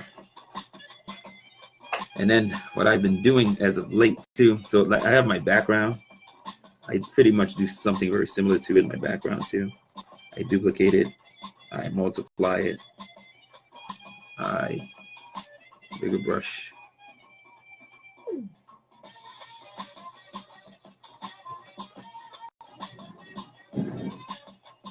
Do some erasing.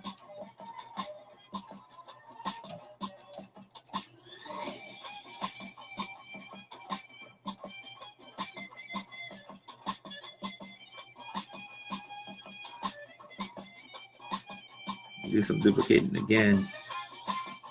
Selecting. A little bit of a clear.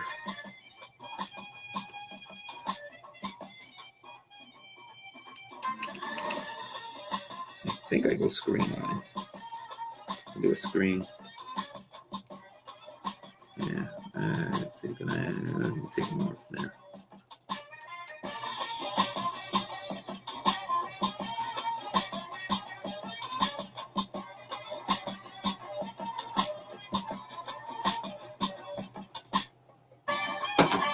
Let me see if this works too. Like I have a tendency to, like I said, when I'm done, it looks too bright to me or too dark and bright simultaneously. I don't know how exactly I pulled that off, but I've been adding in a final screen layer on top of everything that I do. Fill layer. Then what I just do from there. Bring that down to about 35%. So I've been doing that to a lot of my work because it brightens and dulls at the same time. Don't know how to explain it, but it does do that. So when I'm kind of done, I like adding in one more screen layer onto my work because it's almost like doing almost one of the effect filters from Instagram, but it's like one I choose to add to a lot of my work now because it cleans everything up a little bit more. But yeah, so that's a general quick like design of a character, and I'm just gonna get rid of all this extra Blue Jay stuff because this is actually Blue Jay, David Avis without the costume. So what I'm gonna do is I'm gonna create another group, and I'm going to put this there. I'm gonna close it. I'm gonna open up this group, and what I'm gonna do is I'm gonna just go a quick recap one by one.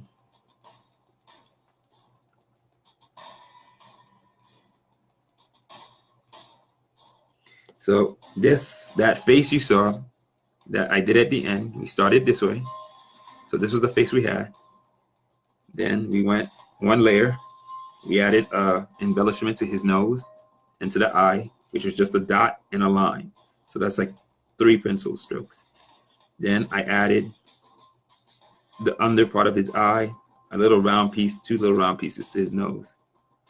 Then I added his eyebrows and the M on top of his lip to make it look like he has a full lip. Then I added his hair. Then I added his ear and some embellishment on his face. Then I finished up the eyes by adding the iris and touching up the hair a little bit.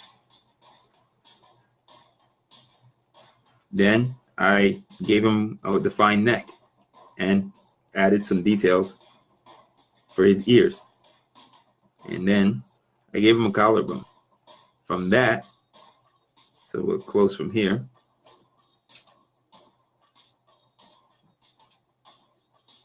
Whoops, not the background color. From that, we started off with a resized version.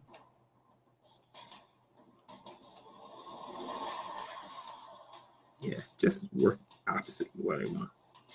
So we did a resized version of it, and then we did an inked version of it. And then from there, we did our flat colored version of it. From flat colors, we did a multiply. We threw a background on too. And then we did a screen layer. We did an additive layer. Then I added a multiply layer to the background, then a screen layer to the background, and then my final screen to mute the colors a little bit and soften it up. So you can see, to draw something, you can actually start from a really simple place. We're talking about just lines, and then from the lines, all this face is just a series of more lines added onto it, and that's what creates the look that you're seeing.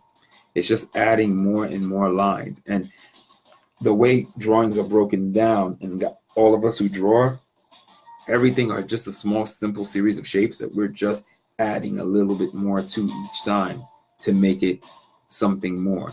Then when you start understanding a little bit more about shadows, you start adding those things to it.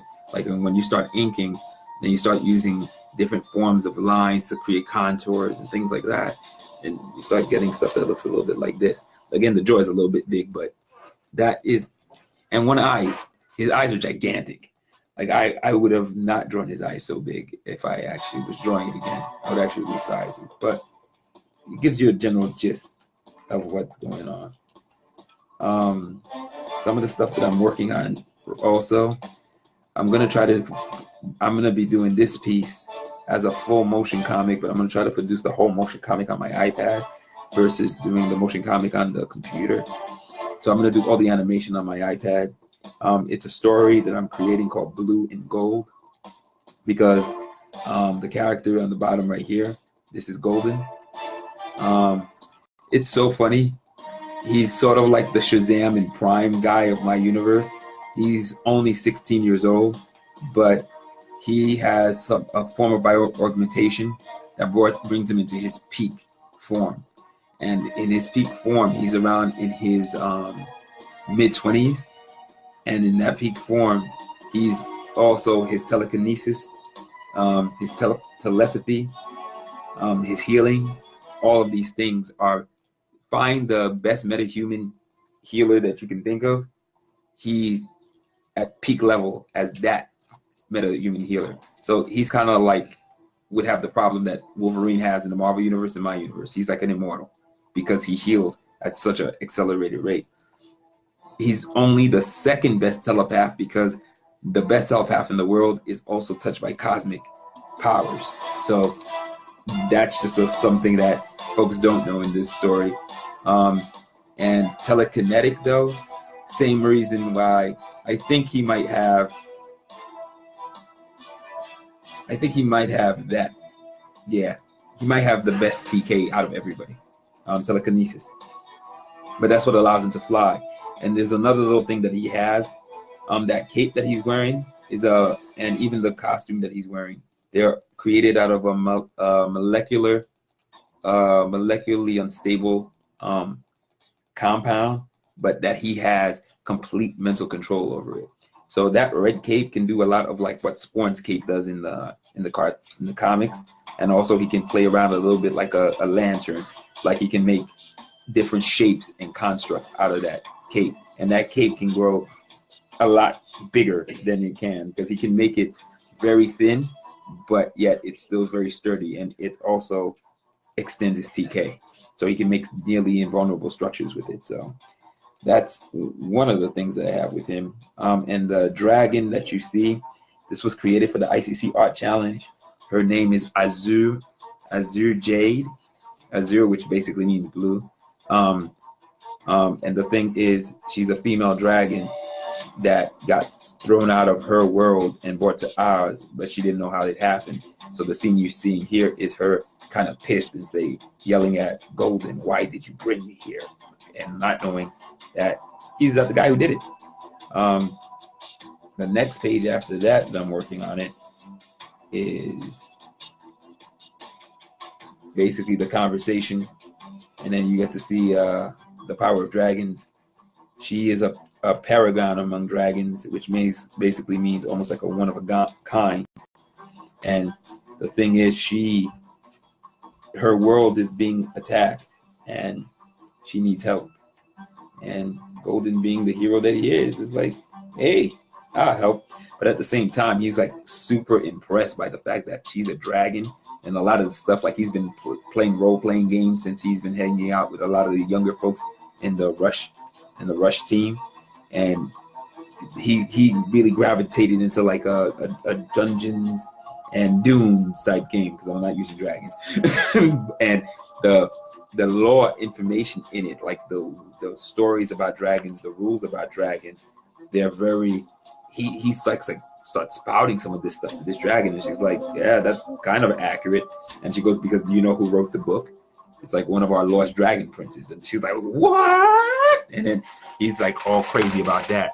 And then the key thing is, she's also surprised that she sees a human who can fly, because that's not really common. And then another thing is, he's not a magic user, he's a psionicist, basically a person who has most of these powers that he's using are mental. And then the thing that also surprised her too is, dragons give off a fear aura. It's one of their classic basic protections that they have. That's why people are always terrified around them. They're actually projecting fear all the time, and he's not afraid of her, and that also intrigues her. And the thing is, she's 170 years old. In dragon years, that's about 17, and he's actually 16 years old. And the thing is, she's approaching her 180th year in about 15 to 20 years. And the thing is, in that year, if she doesn't pick a mate, one will be assigned for her. And the interesting thing is, she's so amazed and infatuated by him. Dragons are, as a paragon, she's also a shapeshifter. So she can become human or any other form of creature that you can think of. So she's thinking, hey, this guy is pretty impressive. Hey, maybe I can convince my dad that he could be my mate. So that's one of the stuff that's going on.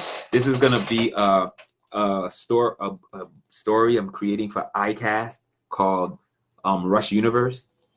And this story is going to be called Blue and Gold, because he's golden, she's azure, and the two of them together, some of the adventures that you have, and some of the things, like when she's asking his father, like, I'd like to court him, and he's like, you'd like to what? So interesting little stories that I'm going to be writing. And I also want to, once they go through the portal, I actually want to do the story of how he helps fight, how he basically helps fight. Hey, Ahmed, see you're on. How he basically helps her fight the problems going on. And if you look at the last two panels on that page, you're going to see a character, which is one of my new characters that I created. It's actually an old character, but this is a new look for him. Or for actually, the character is gender binary, because female or male, it's not really a thing for them, because they're like not human. So the thing is, they call themselves mixed elder, and I found out like that's a gender binary term, is sort of Mr. or Miss that you would use. And the thing about them is, when I draw this character, they have a feature that's male and female a lot. Body type might have some female features and some male features. So the thing is, this character, I got to learn my pronouns for, what do you call it, non-gender binary people. This character has the tendency to be very gender fluid. Male, female, even sometimes the character will look more female, and other times they'll look more male. And sometimes they look like the cross that they've settled on is a very effeminate looking man. So Mixed Elder is that character, and it's based off an older character called Eldar, the Chaos Agent. And what's going on is, back a year or two, actually, back 3 years ago, ICC had something called the Cross World Crisis, and then there was the crossover, the Crisis War, where basically Pink Hammer and Mega Woman were actually having a fight, and one of my characters was in there. So what I'm going to try to do is I want to try to create a new crisis event or a new crossover crisis event that this is a prelude to it. So what happens is Mixed Elder, one of the more powerful characters in my universe, is Golden. And the reason I say that is he's peak human in almost every peak metahuman in every attribute you can think of. So strongest person, him. Fastest person, kind of him. Even though he's like, we're talking about through flight and stuff like that. Most strongest TK, it's him. Like most metahuman attributes that he possesses, they're at the peak level a metahuman can be at. So he's peak metahuman. And what Elder Mixed wanted to do was get him out of the way. So get Golden out of the way. Mixed Elder wanted to do is get him out of the way. So you'll find out like what's going on in the Dragon's place and what Golden wants to fight over there. So what I'm trying to do is one of the projects I actually want to do in the ICAST group that I have started is I want to do almost a giant story collaboration where we're going to be doing an animated story where we're going to be fighting, where characters are going to finally find out what caused the original crossword crisis in ICC, and then we'll start putting some villains in for it. I'm so far throwing in one of my biggest bads is Mixed Elder, very powerful. Like I said, true name of Mixed Elder is the demon Eldar, the Chaos Agent. So Eldar, again, being a demon, doesn't really, my beings of chaos, they're a chaos being. So chaos beings don't really have gender. That's why even in the human form, the character chose to be gender binary versus being male or female. And the thing I'm playing around with it is you see the way this character functions in this world. And it's just something, and the thing too is I want to learn a little bit more about gender binary people or non-gender conforming people, or people who don't identify gender at all, who are not gender identifying. I actually wanted to look into that and represent it. And it's the very, very powerful character, and I want to just make it something interesting in the story. I'll just show you another quick picture. The thing I wanted to do too, and I wanted to use one of my other characters, Pure Dark, who's kind of like my narrator for a lot of stories. So this was the original ICC war that we did, but I'm changing some of the characters. This was originally, the person jumping in front is one of my characters called Mandrake, based on the flower. It's a magical flower that has to do with the mandrake root. And I got to figure out, I think you can use it as aphrodisiacs and stuff like that. So I changed that to the mandrake. Over here, that was originally XO, but instead of XO, I changed that into prototype 1. Then I created a new flying character who was originally Pencil Man. This guy is another character I created. I haven't figured out his name yet, but he's taking the place of Amen in the picture. The person flying in used to be Spirit's Destiny. So I made it into my character Ignite. This used to be Marvelous in the original drawing that we did. And in this one, I'm going for Cardinal. And then I generated 2 new characters. I haven't figured out the one of the characters' name yet, but I'm playing around with, what do you call it, the Onyx Blade or something like that, which is a representation of Pink Hammer, and then this girl is like a representation of Mega Woman, but her power is more starlight or cosmic stuff like that. So, and the idea is, what I'm saying is, like, I kind of did a soft reboot of my world. There was a flash of light that came through. In one story, it's the matter wave. In another story, it's a ship. Like, some people think it's the matter wave, but it could also be another thing I've done in my story, where it's a ship exploding in hyperspace and scattering,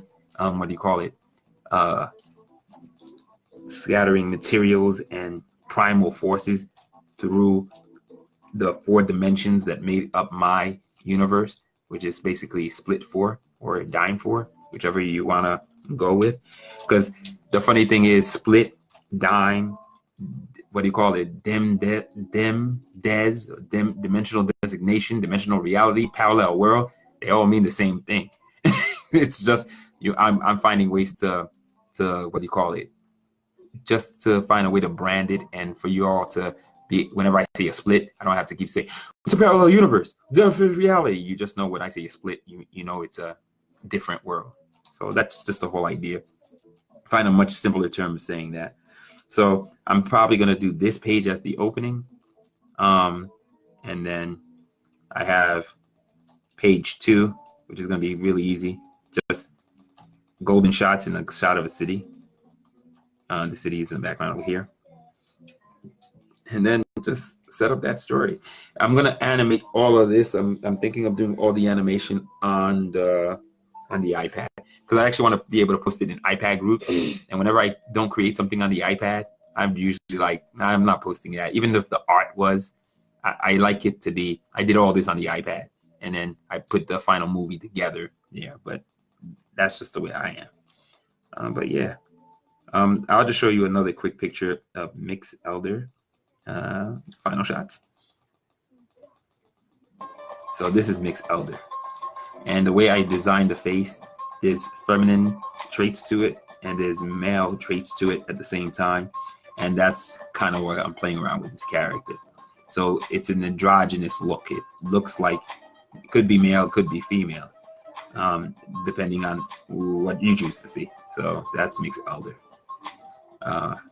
But yeah, so this is the final page of issue 2, a prologue, and this prologue touches of stuff that happened in issue 1, and then what I'm doing is Rush Parallels number 1. Where are you? Oh, this is Rush Parallels number 2, which is a lot of remastered art. And then I started straying, and I started telling a new story. Where is Rush Parallels? I wonder if it's here still. Yeah, so much stuff. With the seed, I gotta finish that. There's a bunch of things I gotta finish.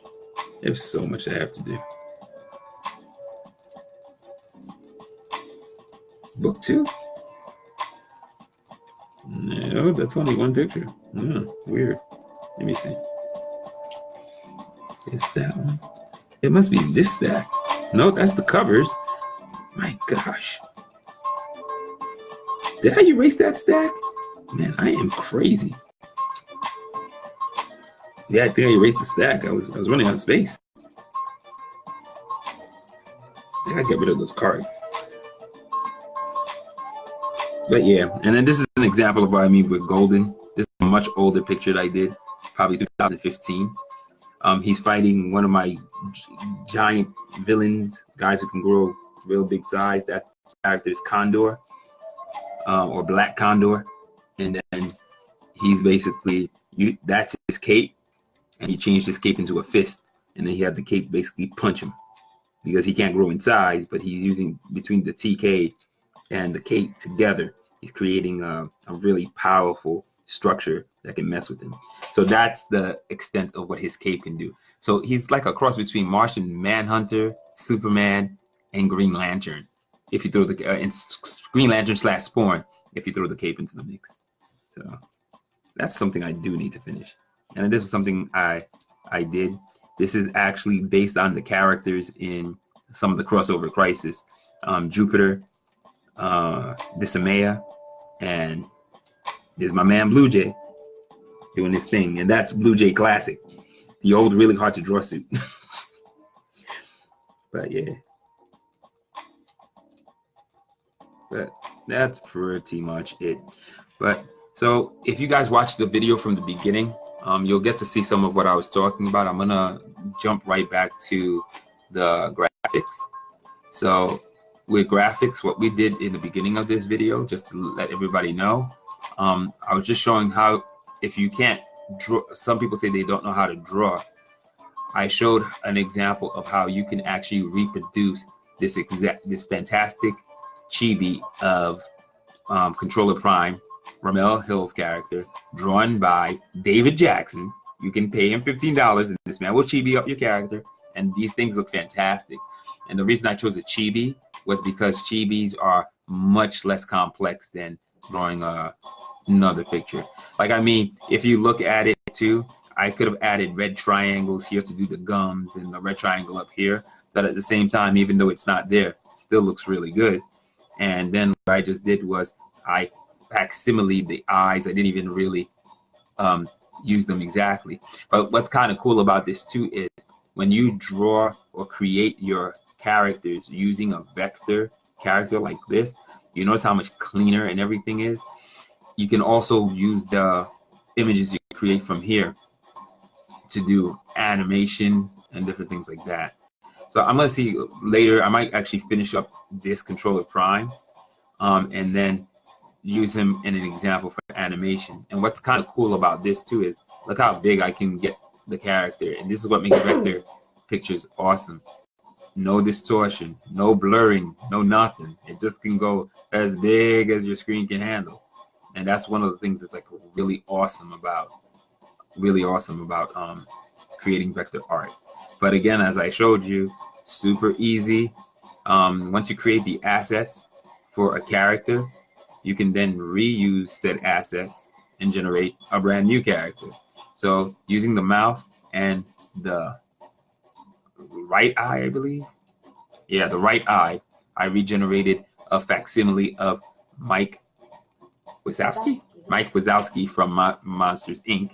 So this is my facsimile of him. One-eyed guy, screaming like he's always, and giving his two little horns. Then I created an example of a really fast character that I've been showing my daughter and my son. Like, you can create a really cool character with just really simple shapes. So it's basically 8 shapes to generate this robot.